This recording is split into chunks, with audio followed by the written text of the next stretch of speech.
നമുക്ക് പോകേണ്ടത് കുട്ടനാട്ടിലേക്കാണ്. അപ്പർ കുട്ടനാട്ടിൽ കിഴക്കൻ വെള്ളത്തിന്റെ വരവ് കൂടിയതോടെ കുട്ടനാട്ടിൽ ജലനിരപ്പ് ഉയർന്നു എന്ന വാർത്ത വരുന്നുണ്ട്.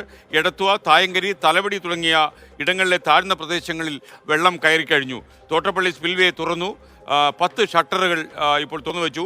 വെള്ളക്കെട്ട് മൂലം താൽക്കാലികമായി നിർത്തിവെച്ച എടത്വ, തായങ്കരി, മിത്രക്കരി റൂട്ടിലെ KSRTC ബസ് സർവീസ് ഇതുവരെ പുനരാരംഭിക്കാൻ കഴിഞ്ഞിട്ടില്ല എന്ന് ഞങ്ങളുടെ ബ്യൂറോ റിപ്പോർട്ട് ചെയ്യുന്നു.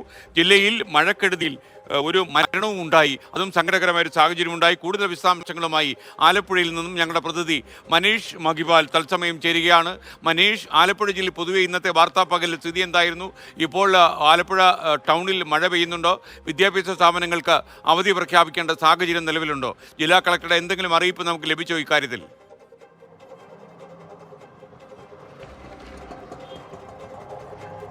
SKN ജില്ലാ കളക്ടറുടെ അറിയിപ്പ് നിലവിൽ ലഭിച്ചിട്ടില്ല. ഇന്നലെ 7 മണിയോടുകൂടിയായിരുന്നു ജില്ലയിൽ ഇന്ന് അവധിയാണെന്നുള്ള അറിയിപ്പ് വന്നത്. പക്ഷേ ഇതുവരെയും അത്തരത്തിലുള്ള അറിയിപ്പ് ജില്ലാ ഭരണം അറിയിച്ചിട്ടില്ല. ആലപ്പുഴ നഗരത്തിലടക്കം ഇടവിട്ടുള്ള മഴയുണ്ട്. ജില്ലയിൽ പെയ്യുന്ന മഴയേക്കാൾ കൂടുതൽ ജില്ലയുടെ കിഴക്കൻ മേഖല, കോട്ടയം, പത്തനംതിട്ട തുടങ്ങിയ കിഴക്കൻ മേഖലയിൽ പെയ്യുന്ന മഴയാണ് കുട്ടനാട്ടിലേക്ക് ഇരച്ചെത്തുന്നത്. പ്രത്യേകിച്ചും ലോവർ കുട്ടനാട്ടിലേക്കാൾ കൂടുതൽ അപ്പർ കുട്ടനാടൻ മേഖല, എടത്വ, തായങ്കരി, മിത്രക്കരി തുടങ്ങിയ മേഖലകൾ, തലവടി തുടങ്ങിയ മേഖലകളൊക്കെ തന്നെ ഇന്ന് രാവിലെ തന്നെ ജലനിരപ്പ് ഉയർന്നു. താഴ്ന്ന പ്രദേശങ്ങളിൽ ജലനിരപ്പ് ഉയർന്നതിനാൽ അവിടെ ബസ് സർവീസ് താൽക്കാലികമായി നിർത്തിവെച്ചിരിക്കുകയാണ്. വൈകിട്ടോടുകൂടി സാധാരണ സ്വാഭാവികമായി അങ്ങനെ വെള്ളം കയറിയാൽ പുനരാരംഭിക്കേണ്ടതാണ്. പക്ഷേ ഇതുവരെയും പുനരാരംഭിച്ചിട്ടില്ല. ഏറ്റവും വലിയ ആശ്വാസം കുട്ടനാടിനുള്ളത് പ്രളയത്തിന് ശേഷം തോട്ടപ്പള്ളി പൊഴി മുറിച്ചു അതുവഴി ജലം ഒഴുക്കി വിടുന്നുള്ളതാണ് ഏറ്റവും ആശ്വാസമുള്ളത്. നിലവിൽ 10 ഷട്ടറുകളാണ്. 1955-ൽ പട്ടം താണുള്ള മുഖ്യമന്ത്രിയായിരുന്ന സമയത്ത് കുട്ടനാട്ടിലെ ഒഴുക്കടക്കം ആശ്വാസവും അത്തരത്തിൽ കടലിലേക്ക് വെള്ളം ഒഴുക്കി വിടുന്ന സംവിധാനത്തിന് വേണ്ടി രൂപീകരിച്ച ഈ തോട്ടപ്പള്ളി ജില്ലയിലെ 10 ഷട്ടറുകൾ നിലവിൽ തുറന്നിട്ടുണ്ട്. മഴ കൂടുതൽ ശക്തി പ്രാപിച്ചാൽ കൂടുതൽ ഷട്ടറുകൾ തുറന്ന് അറബിക്കടലിലേക്ക് കൂടുതൽ വെള്ളം ഒഴുക്കി വിടും. അങ്ങനെയാണ് കുട്ടനാട്ടിലെ സാഹചര്യമുള്ളത്. ഇനി സംസ്ഥാനത്ത് തന്നെ ഏറ്റവും കൂടുതൽ തീരദേശ മേഖലയുള്ള ജില്ലയാണ് ആലപ്പുഴ. ഇനി വരുന്ന ദിവസങ്ങളിൽ കള്ളക്കടൽ പ്രതിഭാസം അടക്കം, കടൽക്ഷോഭം അടക്കം ഉണ്ടായാൽ ജില്ലയായിരിക്കും അത് ഏറ്റവും കൂടുതൽ ബാധിക്കുക.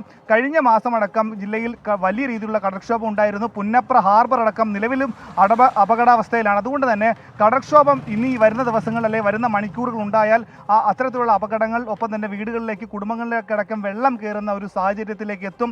അത് തടയുന്നതിന് വേണ്ടിയിട്ട് നേരത്തെ തന്നെ ക്യാമ്പുകൾ തുടങ്ങാനുള്ള സജ്ജീകരണങ്ങൾ തദ്ദേശ സ്വയംഭരണ സ്ഥാപനങ്ങൾ തുടങ്ങണമെന്നുള്ള അറിയിപ്പ് ജില്ലാ ഭരണകൂടം നൽകിയിട്ടുണ്ട്.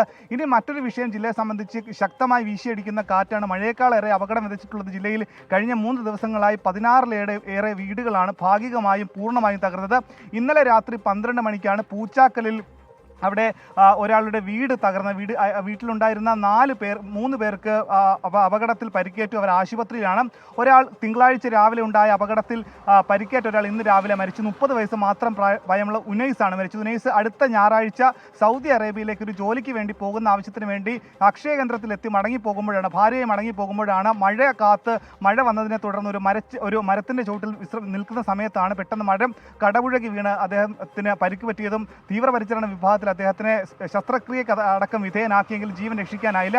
അങ്ങനെ മഴയുണ്ടാക്കുന്ന മഴക്കെടുതികൾ, നാശങ്ങൾ ഉണ്ടാകുന്നു. വരും ദിവസങ്ങളിൽ മഴ ഉണ്ടാകുന്നുള്ള മുന്നറിയിപ്പ് വന്നിട്ടുണ്ട്. അതുകൊണ്ട് തന്നെ വലിയ ജാഗ്രതാ നിർദ്ദേശം നൽകിയിട്ടുണ്ട്. ജില്ലാ കളക്ടർ ഇതുവരെയും അവധി സംബന്ധിച്ചുള്ള വിവരങ്ങൾ പങ്കുവച്ചിട്ടില്ല. SKN. ഓക്കെ, മനീഷ് മഹിപാലാണ് ആലപ്പുഴയിൽ നിന്ന് വിവരങ്ങൾ നൽകിയത്.